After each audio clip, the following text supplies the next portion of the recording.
ketika orang itu ada di dalam lingkungan kita, maka Allah akan mengalirkan rezekinya lewat kita. Saya tuh tersedih-sedih Om ketika tahu bahwa ada 9 juta orang di Indonesia itu nganggur. 9 juta tuh nolnya 6 loh Om.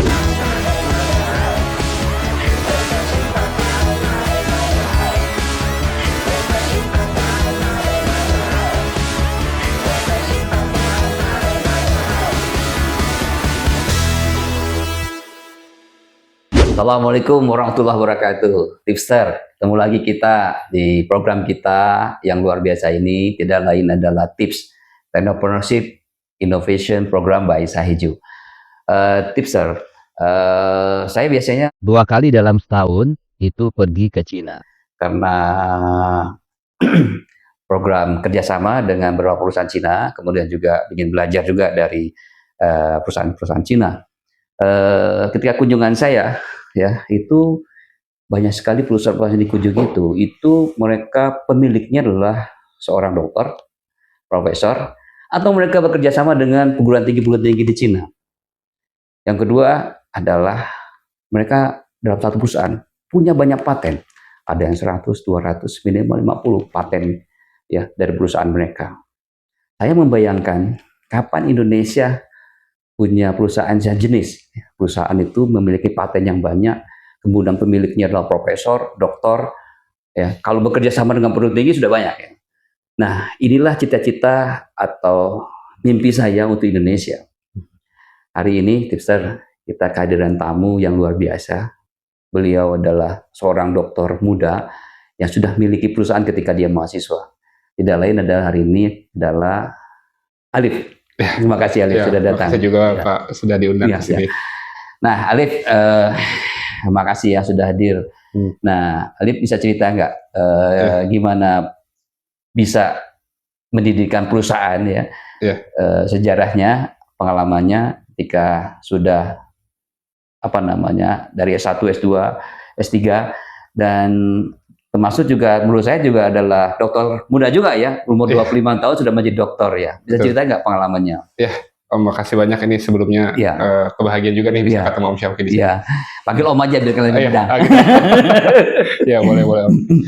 Jadi memang kebetulan qadarullah ya Om ya, Alif diberikan darah Padang. Jadi kalau darah Minang ya. Darah Minangnya sangat-sangat kuat Om. Sejak kecil, jadi mungkin kalau bicara mengenai kecil Om ya. Sejak kecil tuh Alif nggak pernah terlepas dari jualan. Ya, jadi sering juga dilempar sama Bapak untuk bawa mobil jualan sampai habis gitu. Oh gitu. Iya. Jual apa tuh biasanya? Dulu pernah jual sepatu Om. Sepatu, oke. Karena nggak boleh pulang kalau nggak laku gitu. Jadi emang ada darah tersebut dia. Iya. Cuman kebetulan emang Alif punya semangat sejak kecil juga sih. Jadi waktu SMA, Alif itu pernah baca suatu majalah dari MIT. Di cover majalah itu ada tulisannya nanomaterial is the next thing. Jadi ketika Alif baca itu hilang itu jiwa dagang ya. Langsung gue pengen punya material gitu. Jadi pengen punya gelar S3 di bidang material. Kemudian dari situlah Alif masuk ke Fisika ITB. Dan saat masuk Fisika ITB Alif sudah tahu dosen pembimbing Alif nanti ketika mau lulus itu harus Prof. Ferry Iskandar itu. Jadi sudah kenal sebelumnya? Sudah searching. Searching sebelumnya. Sudah searching. Beliau cukup terkenal. Mentor saya juga untuk membantu saya selama ini. Nah, long story short, jadi emang SMA juga jualan, jadi buat nambah-nambah uang saku, karena dulu ngekos waktu SMA.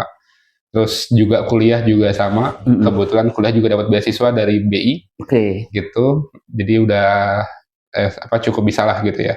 Ada duitnya dari jualan bahkan konveksi kan, Papa Alif konveksi ya. Alif duluan punya konveksi. Gitu. Dulu Alif yang ngajarin Papa itu. Gitu. Arti 30S, 24S. Gitu. Luar biasa. Nah, terus udah ya long story short, akhirnya Alif dapat kesempatan untuk S3 di Jepang. Ini adalah life changing momennya adalah itu. Dulu Alif tidak berpikir begitu ya Om ya, bahwa sebegitu jauh gap antara Indonesia dengan negara maju.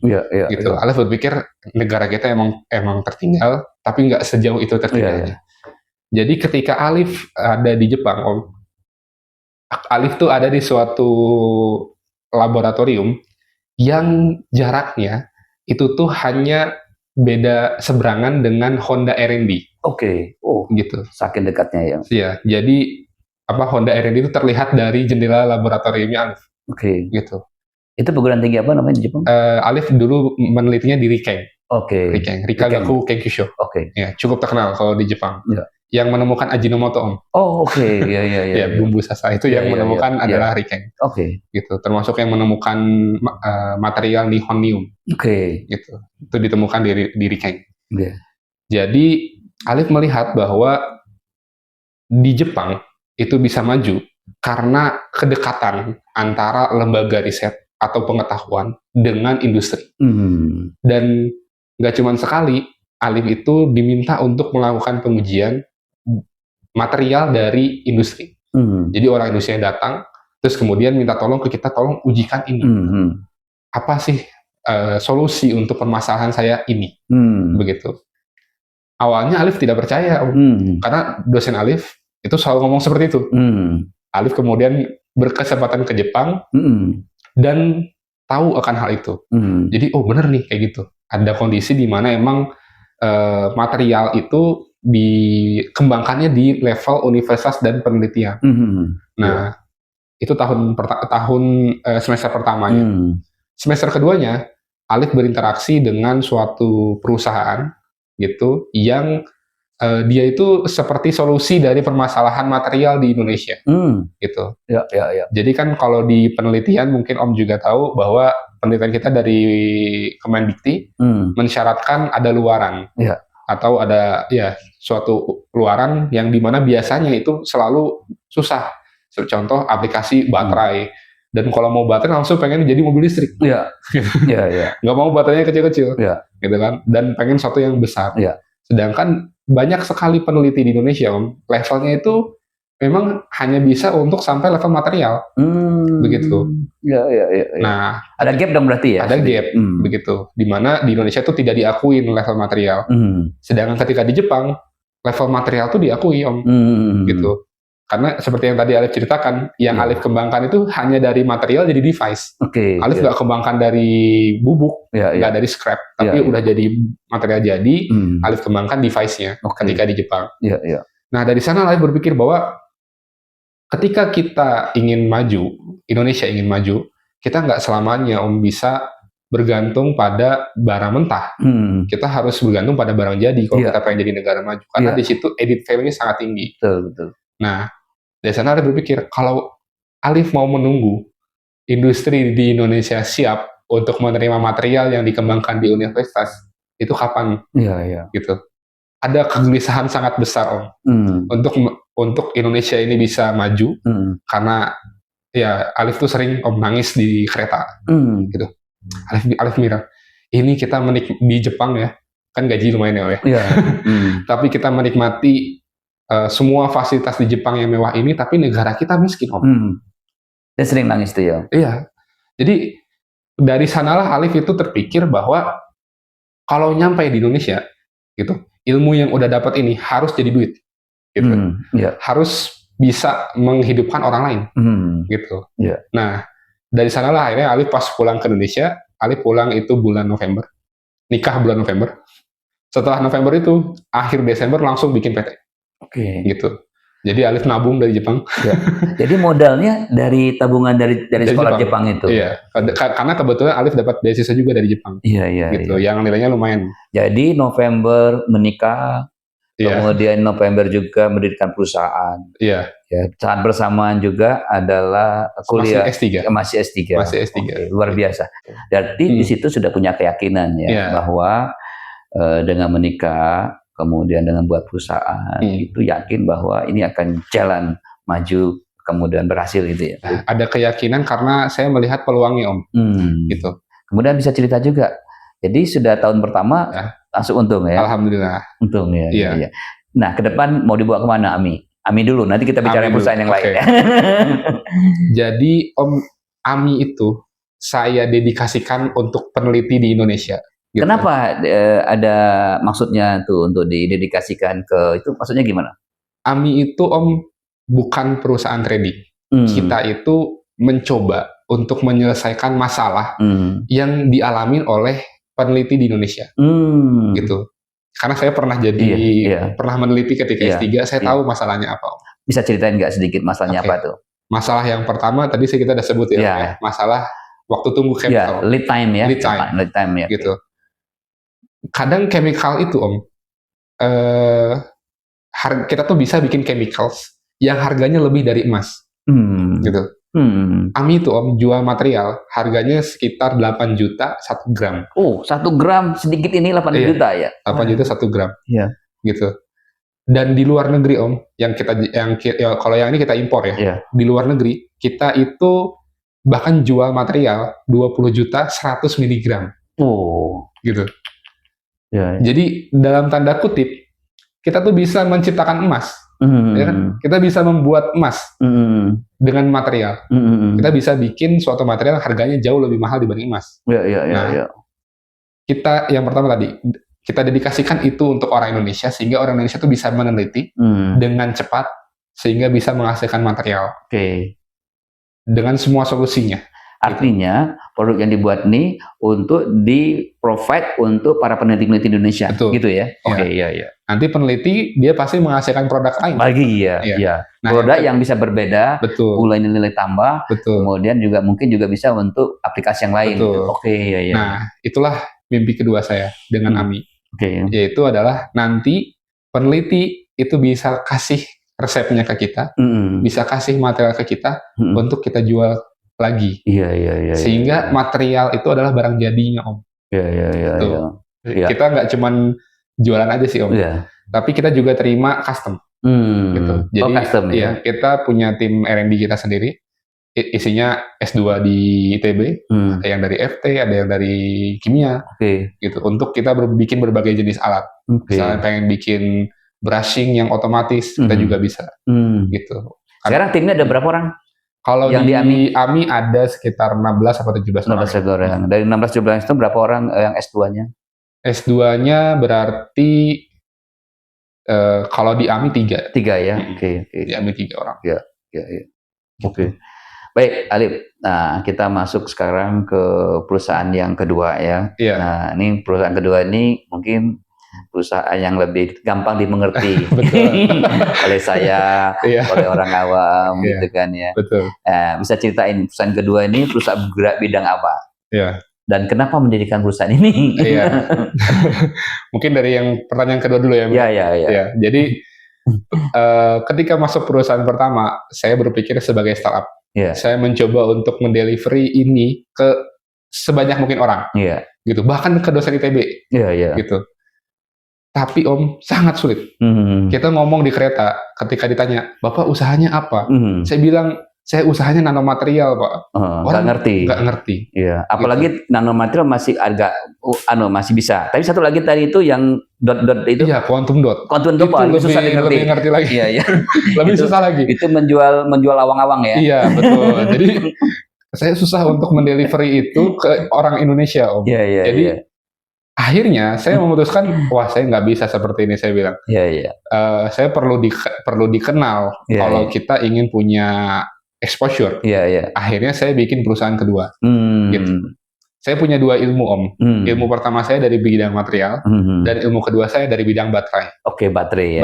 Karena kan tadi saya sudah cerita ya, saya bikin material untuk baterai. Jadi saya tahu cara sintesis, dan saya tahu cara kerja baterai.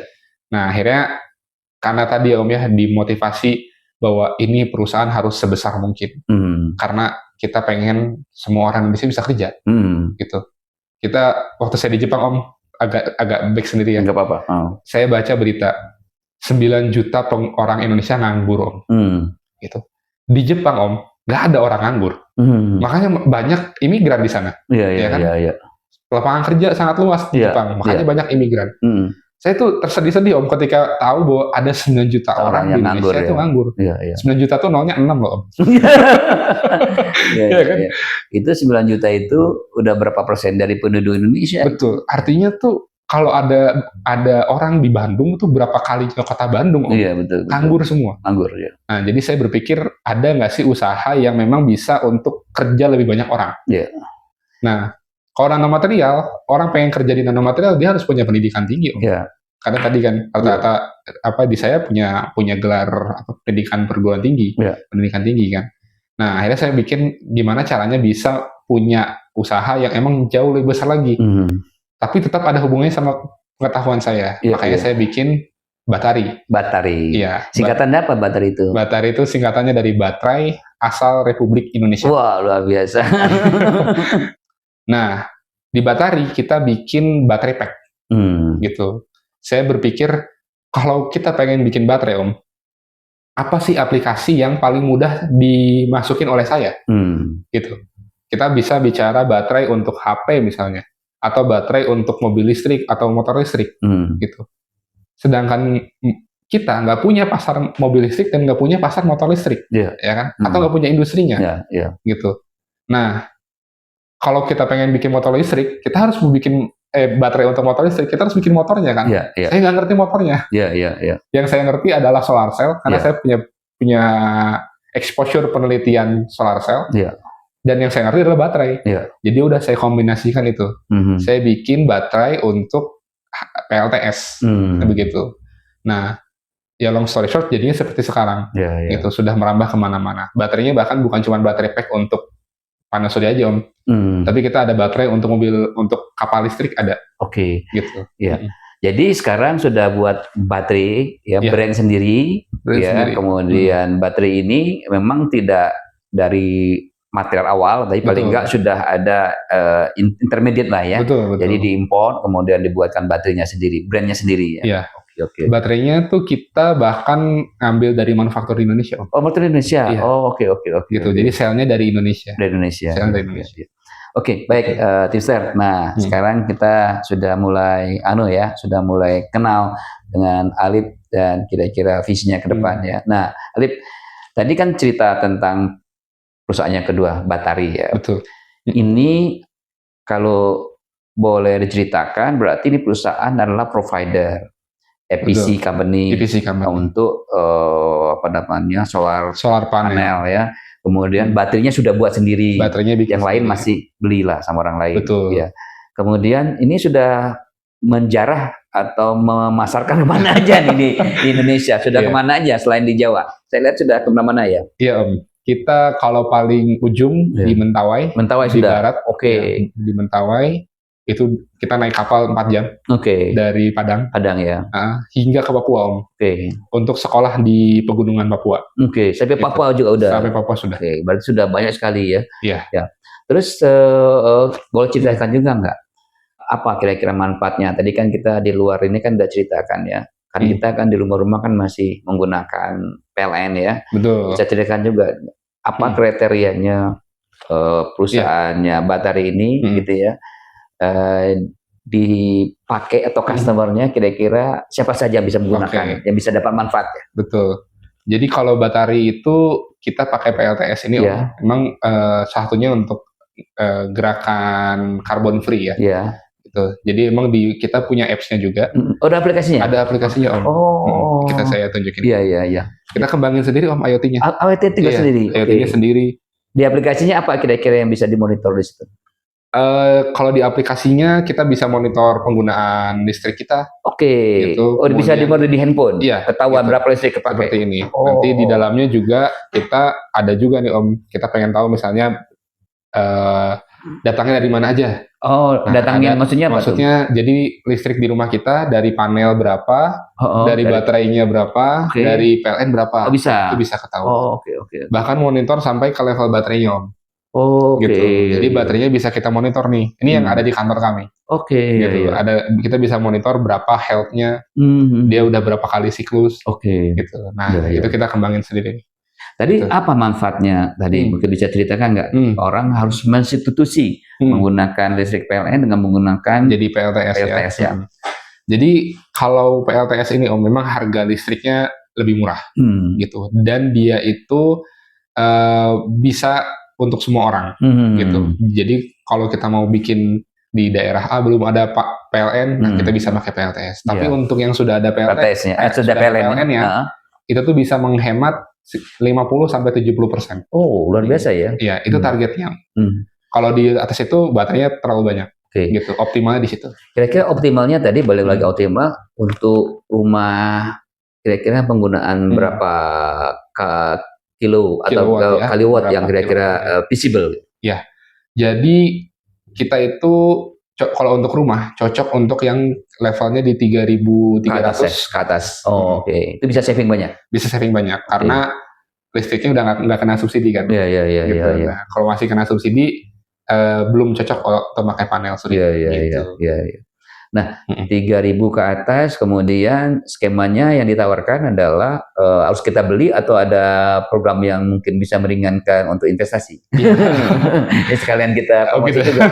Karena ini banyak audiens kita nih adalah yang mereka memang mungkin bisa berminat untuk pakai produknya Alif. Iya, kita ada 3 skema Om. Tadi baru cerita 2 ya. Iya. Ada 3 sebenarnya. Bisa beli putus. Bisa bentuknya adalah skema cicilan 1 tahun. Ada skema BOT. Oh, BOT juga ada. Oh, oke. Jadi emang untuk pabrik yang memang besar, kita sediakan BOT dengan financial partner. Oh, oke. Gitu. Ada financial partner. Ada financial partner kita. Itu kalau BOT minimum berapa kilowatt atau berapa? Kita minimal 500 kilowatt. Berarti setengah mega ya? 500 kW. Setengah mega itu visible bisa ya? Berapa lama biasanya BOT-nya itu? BOT-nya karena biasanya kan listrik untuk industri harganya lebih murah ya Om. Iya. Dia BEP-nya lebih lama dan karena sistemnya BOT itu sekitar 15 tahun. 15 tahun ya. Oh, 15 tahun nanti sudah miliknya masing-masing. Betul. Ya? Oke. Wah, keren juga ya. Iya. Ya bisa Jadi bisa dijamin Om, 15 tahun masih nyala. Oke, luar biasa ya. Gitu. Oke, balik Alif. Tadi sudah cerita tentang perusahaan yang kedua, sudah cerita juga benefitnya menggunakan produknya, kemudian produknya ternyata sudah dibuat di Indonesia juga, dibuat sendiri juga untuk baterainya, yang lainnya belum ya. Kira-kira apa yang Alif cita-citakan atau ingin lakukan lagi ya setelah punya AMI, kemudian ada baterai, terus apa rencananya ke depannya? Itu berurutan ya Om ya? Ya. Jadi AMI A. Ya, A. Baterai B. Oh, masih ada yang sampai Z dong? Sekarang kita lagi bikin yang C. Iya. Bisa dibocorkan nggak yang C itu? Boleh.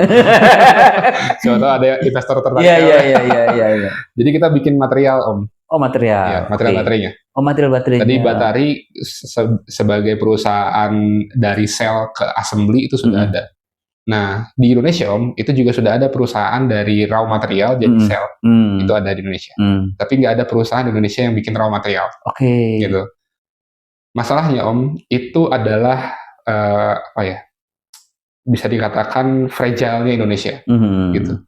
Kita bicara pengen ada elektrifikasi semua, pakai baterai semua. Tapi kita nggak punya industri yang bisa produksi LFP. Di Indonesia atau LNCM yang produksi di Indonesia ada perusahaan tapi perusahaan luar gitu, sehingga kalau misalnya di-cut produksinya kalau ada perang dagang kita nggak tahu ya gonjang-ganjing 2025 kayak kemarin nah akhirnya di-cut ya sudah selesai gitu. Nah akhirnya kita bikinlah nih material LFP ini. Gitu. Harapannya nanti emang digunakan dulu oleh baterai, kemudian nanti kita bisa jual selnya juga untuk atau materialnya ke berbagai pabrik yang lain. Gitu. Kapan tuh rencana yang C ini berdiri? Udah berdiri Om. Udah berdiri? Ya, C ini namanya Cimahi Baterai Industri. Wah, luar biasa. Jadi Cimahi ya C. C. Udah berdiri. Sudah berdiri, sudah legal. Tapi sudah legal juga, tapi produksinya belum. Produksinya kita belum Om. Kapan nanti yang produksinya itu? Kita masih ngumpulin duit dulu. Oke, nunggu. Karena kita kan tahun pertama bikin AMI, tahun kedua bikin baterai. Iya, tahun ketiga bikin CBU untuk riset. Nah, kita nunggu. Apa kira-kira syaratnya? Kira-kira atau mungkin pasti ada rencana kan? Pasti Om. Apa kira-kira yang dibutuhkan untuk bisa segera jalan yang nomor yang Charlie kita ini? Yang sedang cari pabrik ya Om ya. Pabrik. Cari pabrik untuk kita sewa untuk kita isi dengan alat-alat. Oh gitu. Butuh pabriknya sebesar apa? Karena banyak nih teman-teman kita punya pabrik yang nganggur.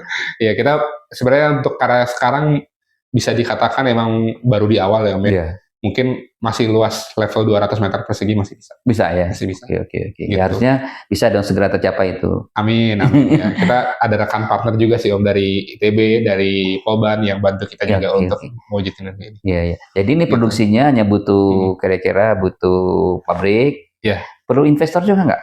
Ya perlu juga Om. Perlu investor Iya. ya. Oke. Kalau dari baterai lagi sih bisa aja sih Om. Iya, Tapi iya. Ya berbagi sharing lah ya, sharing Iya. dengan yang lain ya. Iya, kita kan Iya, bicara scale juga. Iya. Oke, baik. Gitu. Nah, tipster, kita sudah dengarkan sejarah pengalaman mendirikan 3 perusahaan, Alpha, Beta, Charlie. Ya, Alpanya adalah Ami, tadi bergerak di bidang material juga, ya. Yang kedua bergerak di bidang PLTS, yang ketiga juga material yang lebih spesifik ya, lebih awal lah gitu ya untuk bahan untuk membuat baterai. AB Charlie. Setelah Charlie ada rencana lagi? Ada di benak ada. Apa kira-kira? Kita sudah bikin baterai dan sistem untuk sepeda listrik sekarang. Oke. Ya, jadi kalau dulu saya belum berani masuk. Ya. Gitu. Apa bedanya dengan produk yang sudah ada? Kalau bedanya sih tipis ya Om ya. Bisa dibilang bedanya tipis. Tipis lah. Ya. Gitu. Cuman kalau di kita Om bukan, kan kalau Om suka lihat motor listrik atau sepeda listrik itu kan nggak untuk olahraga ya Om ya. Ini kita sepeda biasa dikasih baterai sama motornya. Oh, oke. Gitu. Ini tujuannya adalah biar lebih applied.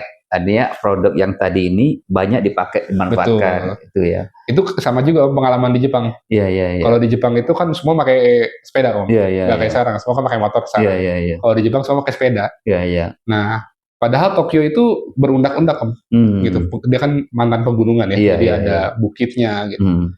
Tapi tetap bisa pakai sepeda karena kalau di Tokyo sepeda itu pasti ada baterainya, gitu. Jadi ada yang bantu untuk goesnya, gitu. Nah itu yang kita sudah kembangkan juga sih. Ya mungkin sebelum Lebaran ini lah kita launching. Oh, gitu.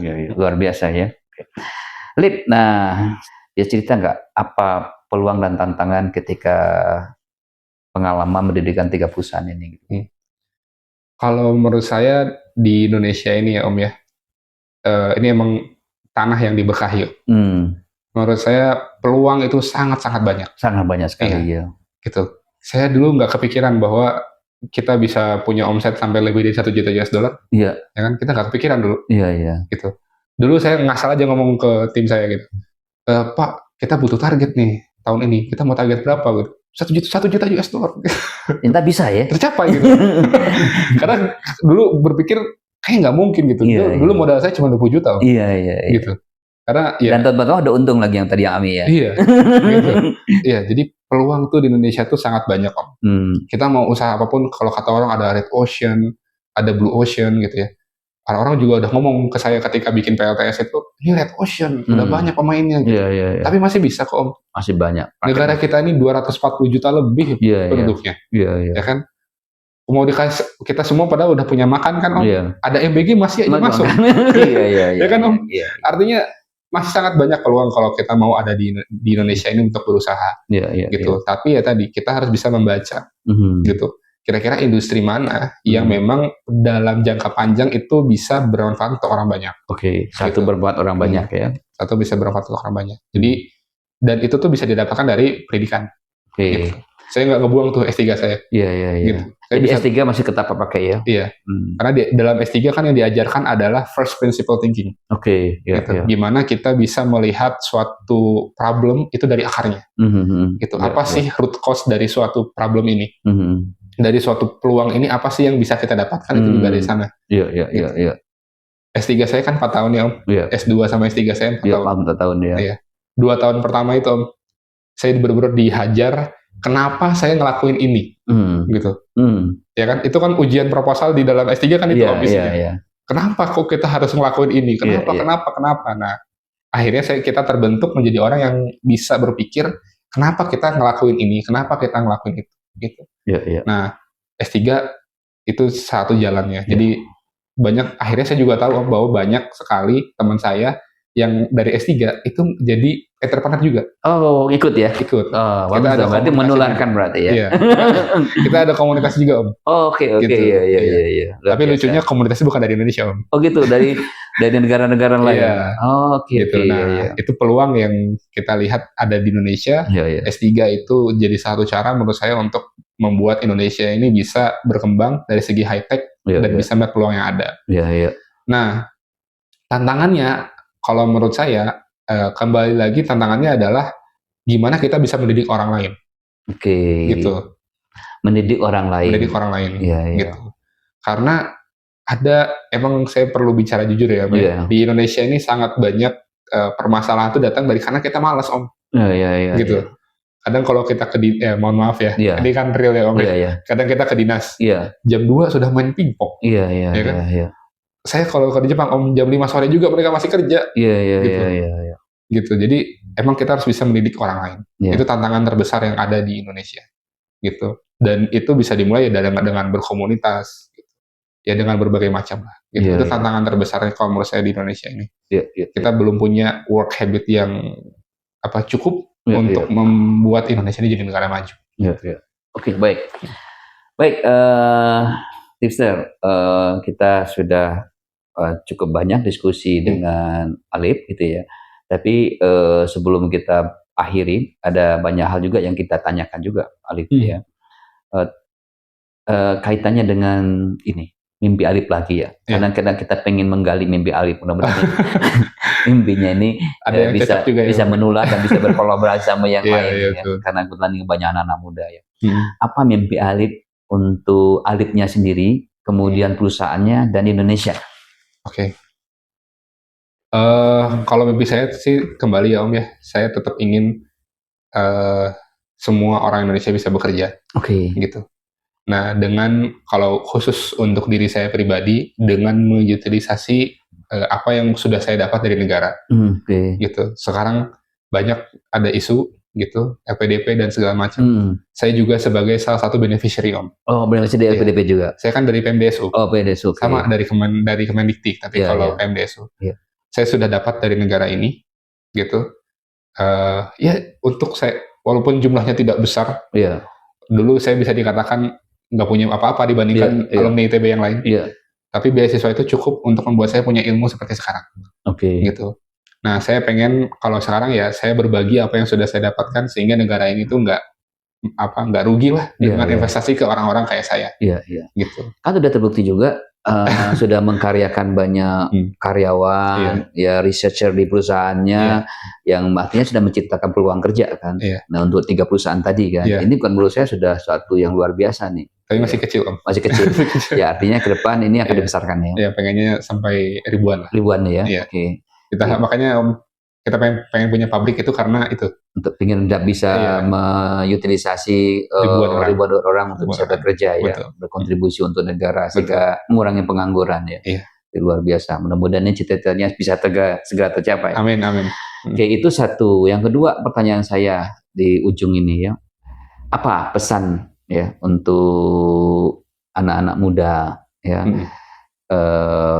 yang di sana tadi belum tahu bagaimana memulaikan bisnis. Kemudian juga banyak juga tadi ya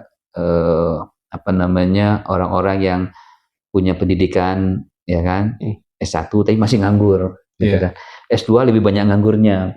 S3 kalau seandainya tidak bekerja di riset atau tidak jadi dosen, nanti nganggur gitu. Nggak seperti kayak Alif ya, walaupun S3 tapi tak bisa mendirikan perusahaan gitu ya. Hampir nganggur, Om. Hampir nganggur. Kira-kira apa pesan-pesannya untuk mereka ya? Iya. Jadi untuk anak muda di Indonesia dan juga yang menonton dari podcast ini ya.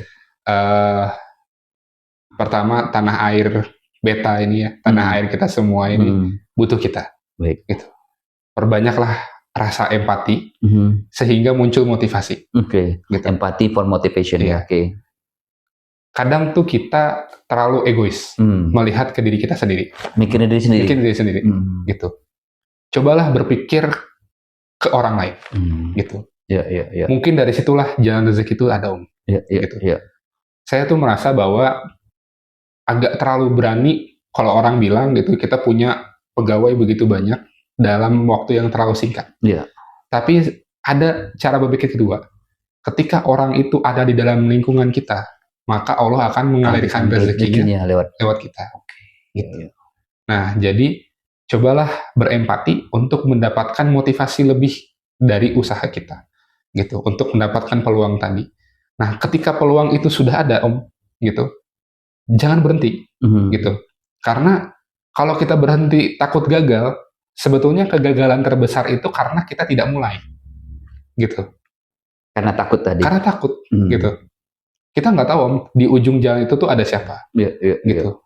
Jadi itu sih pesan saya untuk pemuda di Indonesia, tingkatkan empati untuk mendapatkan motivasi lebih dari apa yang sedang kita usahakan sekarang, gitu. Punya rasa nasionalis dan cinta dengan orang lain, gitu.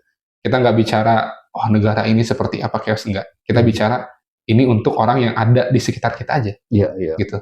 Sehingga kita bisa berdampak untuk negeri ini, gitu. Luar biasa.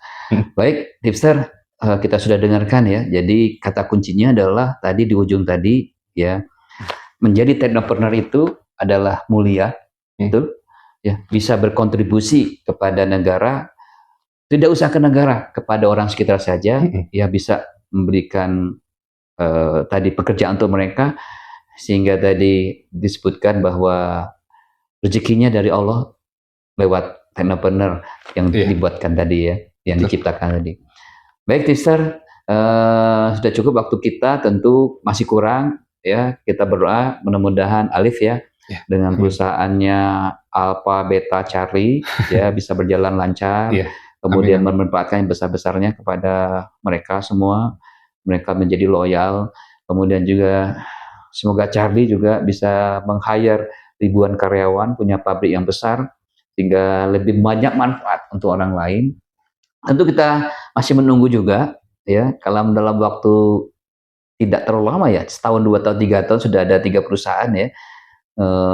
Tentu kita berharap nanti tidak cukup di Charlie, kita ingin disampai ke Zulu. Betul. Sekali lagi terima kasih ya, semoga sukses ya, mudah-mudahan berkah usahanya. Kemudian mendapat rezeki yang manfaat banyak untuk masyarakat dan untuk Indonesia, dan untuk tentu juga untuk resource yang ada di Indonesia ya. Baik, makasih tipster, sampai ketemu lagi di episode yang selanjutnya. Mohon maaf bila ada kurang berkenan. Wassalamualaikum warahmatullahi wabarakatuh.